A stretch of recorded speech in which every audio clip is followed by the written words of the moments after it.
ഉച്ചയ്ക്കുള്ള ഫുഡൊക്കെ ഉണ്ടാക്കുന്ന സമയമായിട്ട് അപ്പോൾ ഞാൻ വേഗം തന്നെ ചോറിനുള്ള വെള്ളം അടുപ്പത്ത് വെച്ചിട്ടോ.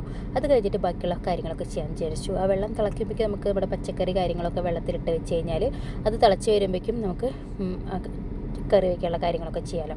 അപ്പോൾ വെള്ളം നല്ല മാതിരി തിളച്ച് വന്നിട്ടുണ്ട്. ആ ഒരു സമയം കൊണ്ട് ഞാൻ അരിയൊക്കെ കഴുകി ഞാൻ അടുപ്പത്തിട്ടിട്ടുണ്ട് കേട്ടോ.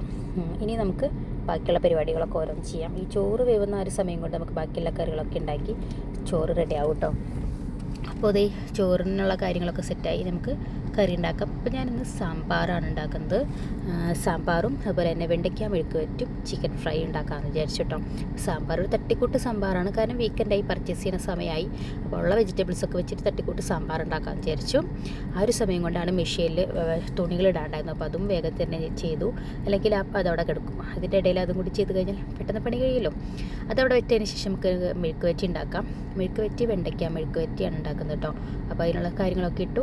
ഉപ്പും മഞ്ഞൾപ്പൊടിയും വറ്റൽമുളകും വെളുത്തുള്ളിയും ഉള്ളിയൊക്കെ ചതച്ചിട്ട് അത് മൂത്തതിന് ശേഷം നമ്മുടെ വെണ്ടക്കായ ഇട്ടു, അടച്ചു വെച്ചു.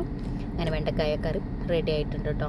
ഇനി നമുക്ക് സാമ്പാറിന് 2 വിസിലടിച്ച് ഓഫാക്കിയിട്ട് അതിലേക്ക് നമുക്ക് പൗഡേഴ്സൊക്കെ ഒന്ന് ചൂടാക്കിയിട്ട് ഇട്ട് കൊടുക്കുക. പുളിയുടെ വെള്ളം ഒഴിക്കുക, കടുക് കാച്ചി, അത്രയേ ഉള്ളൂ. സാമ്പാറും റെഡി ആയിട്ടുണ്ട് കേട്ടോ.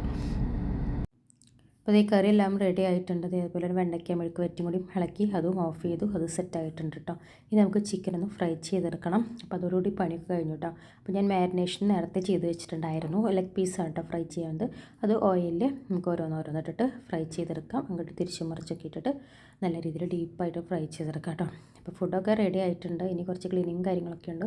അതൊക്കെ കഴിഞ്ഞതിന് ശേഷം നമുക്ക് ഫുഡൊക്കെ കഴിക്കാം കേട്ടോ. അപ്പോൾ ഇത്രയുള്ള ഇന്നത്തെ വീഡിയോ. പുതിയ വീഡിയോ ആയിട്ട് കാണുന്നതായിരിക്കും. Bye and take care.